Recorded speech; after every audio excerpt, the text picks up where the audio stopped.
Yan, ang munting manukan. Berdeng berde ang pintura.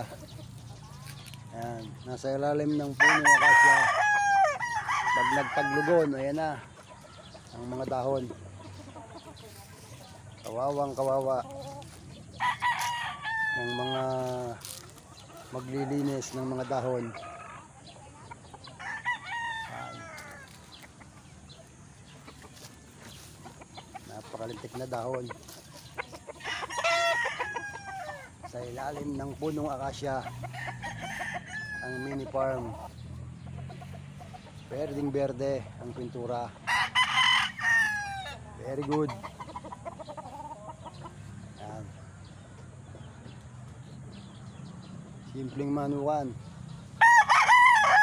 Sa ilalim ng punong akasya na inabot ng taglugon ang mga dahon nagpapagsakan.